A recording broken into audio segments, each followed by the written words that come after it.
Newsflash, niggas. The Kendrick versus Drake battle been over for 2 years, okay? Drake lost, all right? There's no narrative. There's no new information. There's no round two.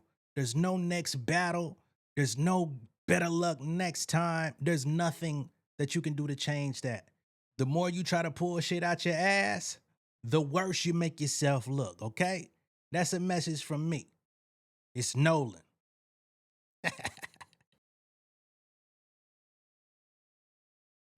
Please take it as a warning. I've been sitting dormant. Took a break from booking my performance. Young Nolan was on it once upon a time.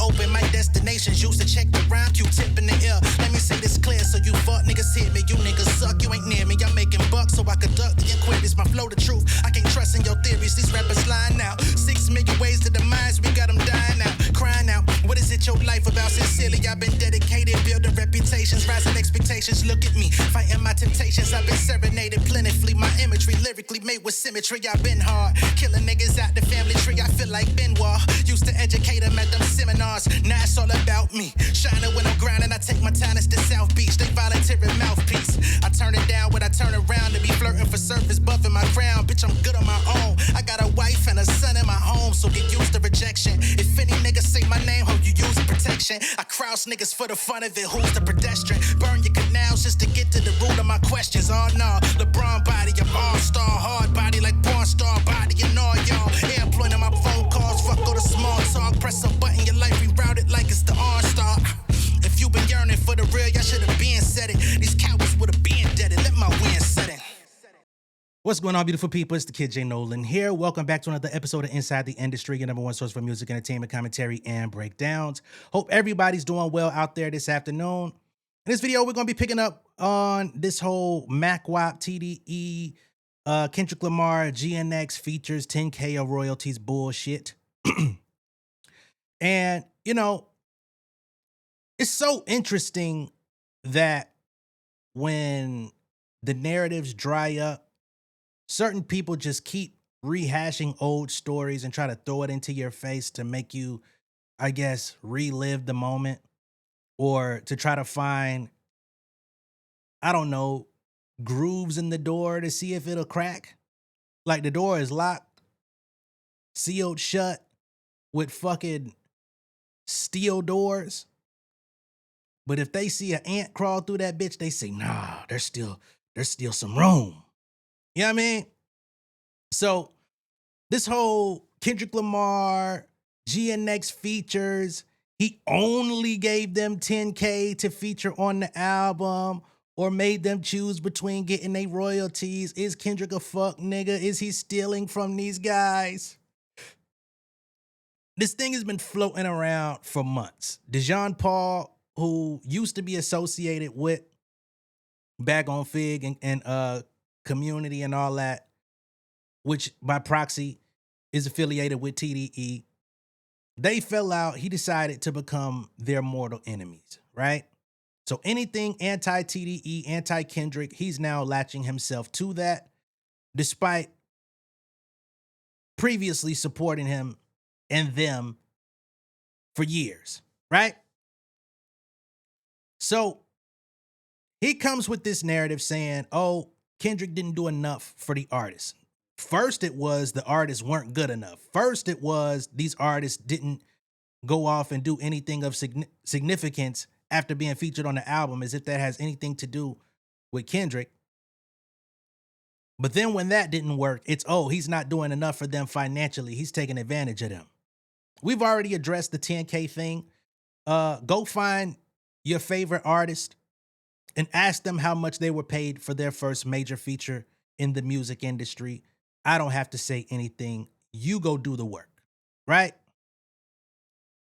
When it comes to choosing between taking the 10K or the royalties, I never believed that that was an actual conversation because it actually makes no sense. To make somebody choose between being paid up front and getting publishing for their writing is just a strange concept to me. Now, I know that there's people who actually do that out there. However, it's a predatory practice, and I wouldn't expect anybody that's actually tenured or experienced in the music industry to do something like that. That's a very amateur, trying to look professional type of thing. Ask me how I know. I used to have a so-called manager who tried to pull that type of shit. I'm not associated with that person no more. When I started distancing myself, that motherfucker tried to say I'm gonna sue you for breach of contract. That didn't go so well. Okay? Ain't none of this my first rodeo, no matter how new you are to my channel. Okay? So with that being stated, Mackwop, who of course is a part of the TDE family, who's also a very close friend of Kendrick Lamar, he didn't have all the details. He didn't have all the clarity. So, of course, on his own platform, on his own stream, they would talk about these subjects and he would pontificate about, whether that was true, whether it was real, whether it was not, and basically get the feelings of the room. Like, yo, if he did it this way, what's your feelings? If he did it that way, what's your feelings? Well, people use that as some sort of confirmation of Mackwop saying that Kendrick, in fact, did give them the ultimatum of choosing TNK or royalties. We've seen numerous artists associated with the GNX album come out and talk about how they had to get their BMI set up because they weren't professionally running their publishing business prior to being on that album. So we already knew it was fuck shit afoot. But now, a couple days ago, Mackwop came out and basically confirmed that that's not the case, that artists received both. So let me go ahead and pull this up so we can move forth. Anyway, so listen. I did this, obviously when TF was here, we were speaking on that 10K verse what was it, y'all? 10K verse, Royalties. What is it? Royalties or whatever that shit was? Yeah. I don't know how it went, but it went crazy. Niggas started making fake clips like I confirmed that was actually a thing. And I'm like, bro, the internet is so crazy. You know what I'm saying? Or whatever the case, it went crazy all on the internet. Like I have the Mackwop confirmed that was a thing and all this kind of and all that. You feel me? And it's so trippy though, cause like the Drake fans is shout out to the shouts out. You know what I'm saying? Everybody got their role to play up in this world. You know what I'm saying? And they just running with it. And I'm tripped out like, wow, this is like, we speaking, me and TF speaking towards a hypothetical. And they's like, yeah, he confirmed it, whatever the case. So now I had to tap in with my folks to confirm, like to get the real deal story on what happened with this whole situation. You know what I'm saying? And they confirmed that these people got their chili plus their royalties. They don't even know where this story came from. You know what I'm saying? Shout out my boy J3. You know what I'm saying? But he didn't give y'all the real deal because I don't think he was well informed on the whole situation of how the stuff played out or goes about or whatever the case. So my peoples let me know what happened. They confirmed how everything went and goes with this situation. So for everybody out there that want to know, so we could just nip that in the bud, these people got their chili plus their royalties, man. They gonna be all right. They doing good. You know what I'm saying? So don't believe the hype, all that propaganda. It is what it is. You feel me? I'm hollering that. Yeah, that would just let it be. I don't even want to go deep into the story I was having with motherfuckers. But we love the narratives. Niggas be laughing at the narratives. I can say that much. The homies be laughing at the narratives for sure. So,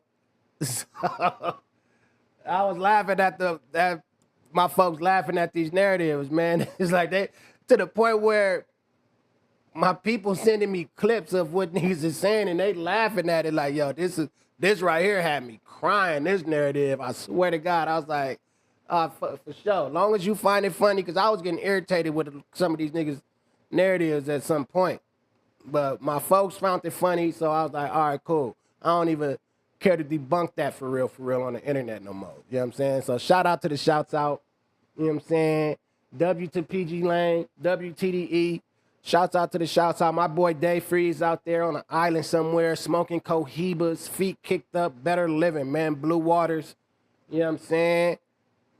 My boy Lance just put out some music with my boy Q-Wop, Stupid Manupid. YG album is out right now. My boy Chike got his record out right now.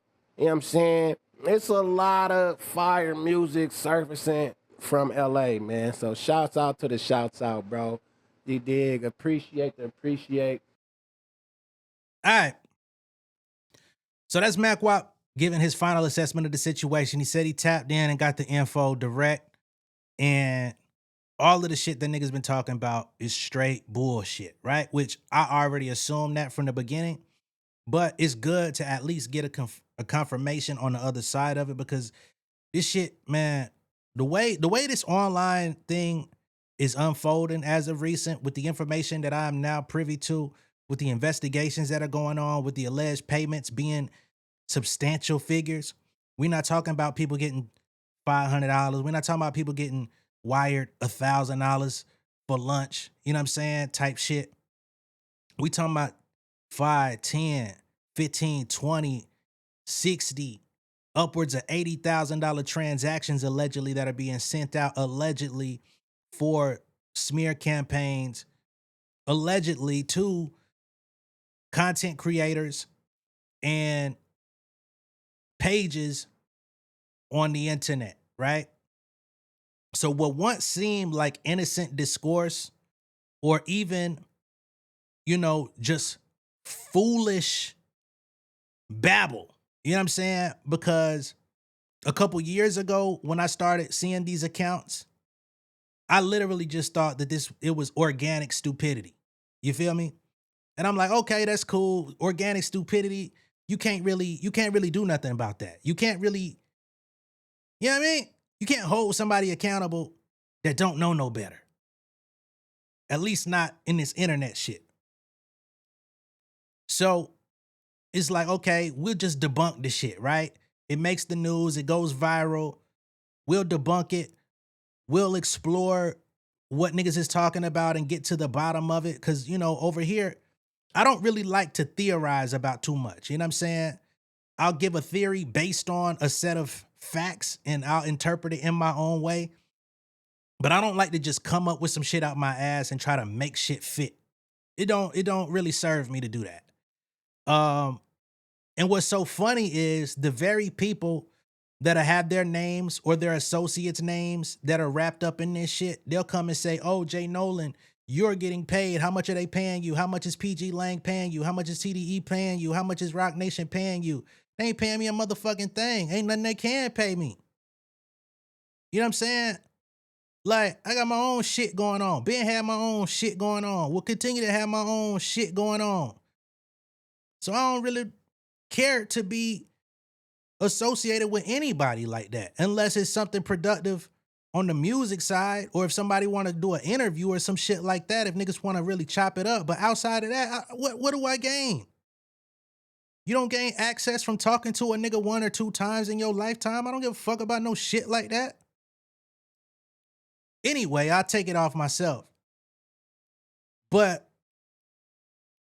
at the end of the day, what I'm getting at is, with the information that's out there now, it's starting to become painfully obvious that there is some form of hidden hand that's putting these narratives out there. So these people are not oblivious. These people are not organically dumb. They dumb enough to take the bribes and take the payments. That part is stupid. But they're being incentivized to push these ideas, these ideologies, because there are people dumb enough to fall victim, because if it comes from a certain source, if it comes from a certain angle, if it comes from a certain vantage point that aligns with their views, it only gets further amplified, and it only becomes more of a circle jerk to be like, okay, this is how people are really feeling.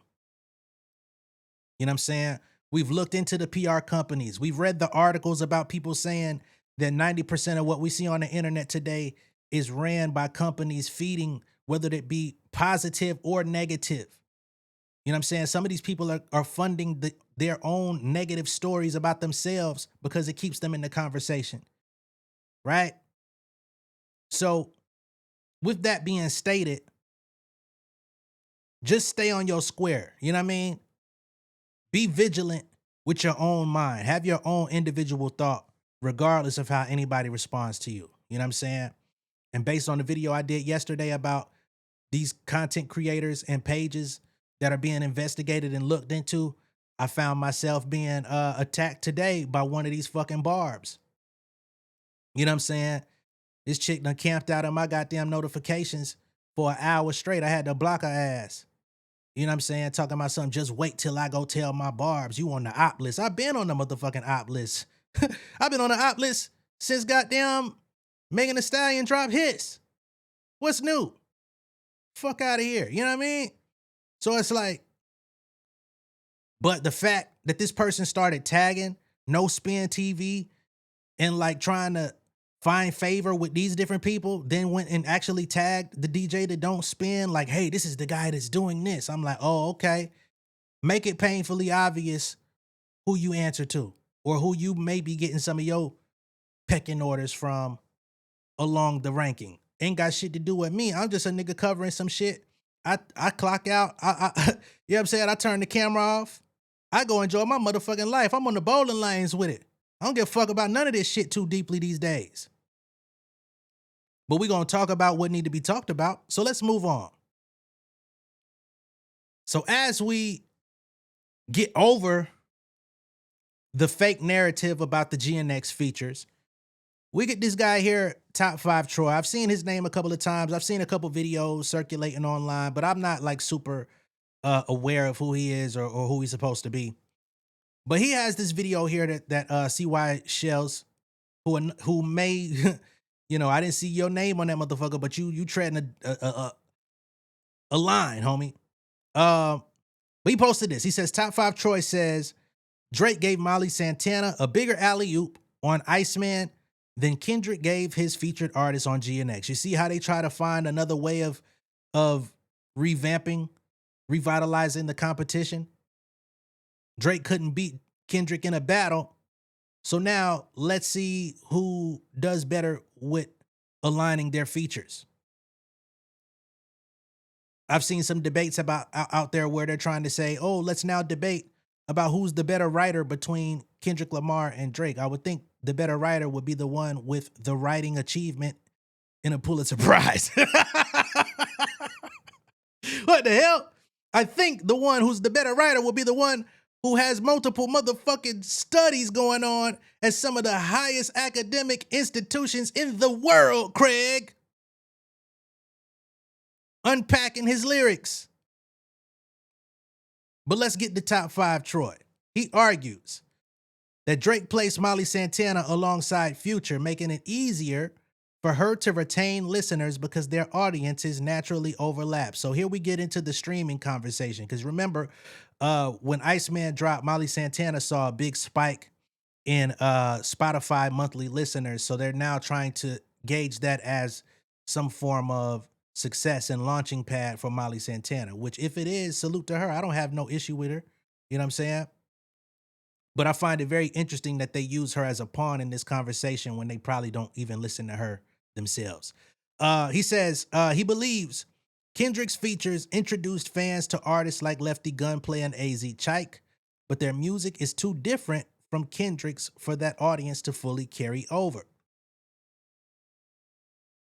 Kendrick Lamar's GNX. You got Dodie Six, Lefty Gunplay, AZ Chike. You got Kendrick trying to feature younger artists on his album. I think the album that does this best, I think Drake's Iceman does it the best. Because I think Drake's Iceman features, specifically Molly Santana, accomplishes something that Kendrick Lamar's GNX features failed to do, which is giving the up-and-coming artists that you featured on your album a proper alley-oop. Now, obviously, for all of these artists, you're being featured on one of the big 3 albums. That's an alley-oop in and of itself. But the reason I think Molly Santana's feature on Iceman is working so well is because Drake placed Molly Santana on that song with Future. Molly Santana, she kind of does some trap music. She's very different musically, but I think her style will fall more into rage rap, trap rap, which kind of aligns itself a little bit more to Future. So when you have fans of Future who run to Drake's Iceman album to listen to the song Future is featured on, and they hear Molly Santana, their ears are already primed to the type of rap that she does. So she is much more likely to retain that audience who came to listen to Future, because the music that she makes falls right in line with the music that Future makes. In some ways, they sit kind of parallel with each other. Whereas on GNX, I don't think this happened. Let's take a song like TV Off. If you're a fan of Kendrick and you hear Lefty Gunplay on TV Off, and then you go listen to Lefty Gunplay's music, the odds of retention of you remaining a Lefty Gunplay fan, going to listen to his solo music and remaining a fan, as a fan of Kendrick, is just very low, because they make very different types of music. AZ, Chike, Dodie Six, I mean, they're just a very different style of rap. So yeah, if you're a Kendrick fan and you like Mr. Morale and the Big Steppers, and you like how much $1 costs to pimp a butterfly, the odds of you going and listening, to AZ Chike or Dodie Six's party ratchet music and permanently putting them in your rotation is just very low. And it works the other way around too. If you are already a fan of AZ Chike, you hear these guys featured on Kendrick albums, you're like, okay, I'll go back and listen to some of Kendrick's music, and you go to listen to Auntie's Diaries and Father Time. Bro, the idea of a Lefty Gunplay or an AZ Chike fan who's into this like super ratchet, party style of rap, bumping Mr. Morale, bumping These Walls, it's just not, like, the audience capture is just completely off. And I think that's why Molly Santana is doing so well right now. I think she retained a lot of fans from being featured with Future, and I don't think she... All right, so Top 5 Troy says a lot to say nothing. So basically what he's doing is prisoner of the moment statistics, right? So it's like, oh, Drake just dropped an album 6 weeks ago, or however long it is. And Molly Santana, who was one of the primary only features on the album, she jumped from 500K monthly listeners to nearly 10 million. Do you believe that she's going to sustain that over the course of the next year? Probably not, right? Because when you're featured on a record as an artist, you inherit the streams of the songs you're featured on if it's properly done. So yes, she'll get 10 million monthly listeners off of people continuously, the Drake fans specifically, bumping Iceman and loving the song with Future on it. And by proxy, you have a Molly Santana feature, which puts her in a great position because people are going to be constantly hearing her. But do you think that she's going to remain at 10 million forever, 10 million monthly listeners, as if this is the metric that needs to be looked at? I don't think so. The standard is going to be the same thing that people said about the GNX features. A year from now, where is Molly Santana going to be? Is he still going to be standing next to her? You know what I'm saying? Why hasn't anybody looked into the financial obligation that Drake put into her? If this stuff really matters, why don't we do it to every album that comes out from here till Timbuktu? We're going to start looking at the features and we're going to start asking niggas, how much did you pay the feature to get on your motherfucking album? Did you give them 10K? Did you give them royalties? If it's a new artist, did you sign them? Let's hold everybody to the same standard if that's what it is. I'm just trying to be fair if we're going to have these conversations, because it sounds idiotic to me that we'll have this whole breakdown of a nigga's ingenuity and like intentions and, oh, he's trying to take advantage of people on one end, but then on the other end, somebody who's known for stealing niggas' songs, a nigga who's known for putting niggas shit out, you know what I mean, letting niggas write for him, but don't actually do no songs with them, you know what I'm saying, gets a pass. A nigga who, if you don't look into the actual who did what, you'll think they did all this shit themselves. Right? I don't understand how those two conversations can exist in two totally different realms, but niggas want to put them in the same category for this competition. I don't get it. I don't understand it.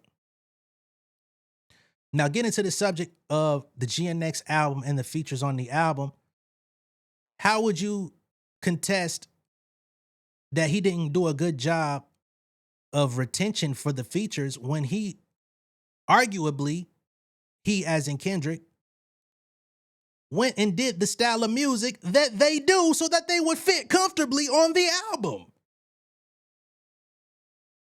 So if anybody heard AZ Chike on Peekaboo and you go listen to AZ Chike's music, there's no differentiation from Peekaboo to what it is that he does, which to me is one of my critiques because I want to see him do more, and he's doing more, right? With his latest single that he has out, we see that he got with Hit Boy and he did something that was a little bit outside of the stereotypical, prototypical AZ Chike song, although he brought his style to a newer, different type of beat, right? You go listen to Lefty Gunplay. I mean, what are you really going to expect from Lefty Gunplay when you heard him say 6 words? That's a totally new experience in itself, right? You go listen to Dodie 6, it ain't gonna be worlds apart from him being featured on GNX. You go listen to Hit a J3, same shit. But one thing that I can say is that Kendrick looked out for artists that are actually from his fucking backyard. Let's talk about that. He ain't had to run to Atlanta. He ain't had to run to New York. He ain't had to run to Chicago for validity to say, damn, I need allies. Who can I link with? He said, I'm going to my own motherfucking backyard. The same niggas you saw me put on at the pop-outs, the same niggas I'm putting on my motherfucking album. What's up? Right? He said, I feel like niggas got a problem with the West Coast and I'm fine with it. I pushed the line with it. He pushed the line with it with West Coast music and put West Coast artists on his fucking album. Where's the disconnect? But y'all will praise Drake when he goes and does a Bay Area style song with a Bay Area producer when he ain't even from there. So y'all vilify a nigga from making the music with the locals of his own place, of his own region, but then y'all will pump up a nigga going and trying to do the same thing to make a lesser version of it. How?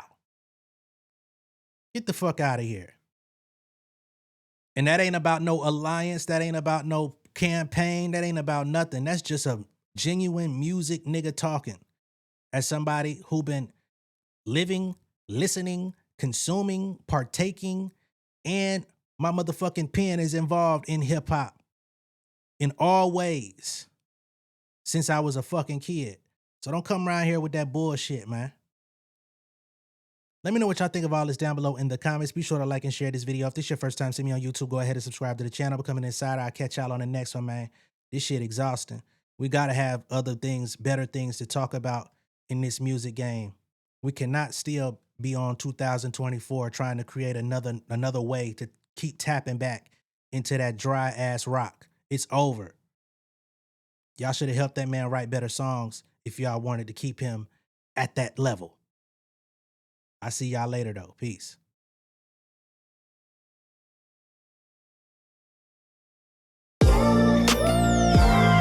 Yeah, family over fame in this bitch, yeah. The glory of living righteous is setting in. My street knowledge and education's a perfect blend. Young mogul, independent, I've been setting trends. The first one from my family to be faithfully wed. Fuck niggas and the horses that they riding on. I see this shit from all angles like a polygon. I'm never politicking, the drama be piling on. Father and great son acknowledged like I'm Bobby Bonds. Conversation with my lady about the paper route. 5 sit bank accounts, every day I make it count. They down talking my commentary for hating now. Well, I can take it cause I'm bodying your favorite now, please. I can do this shit in my sleep. I been writing for these niggas, y'all read it and weep. I been fighting these niggas if you speak on the street. I turn your birthday party into New Year's Eve. Don't let me take it there. We ain't playing fair. This the ATL, Southside nigga moving furniture like Wayfair. Life on hold, no insurance for your healthcare. Lifeline gone, so you wanna be a millionaire? Well, let me tell you about this world I built. The women I dodged, the niggas that I read for filth. The sympathy calls, consulting for the stacks I built.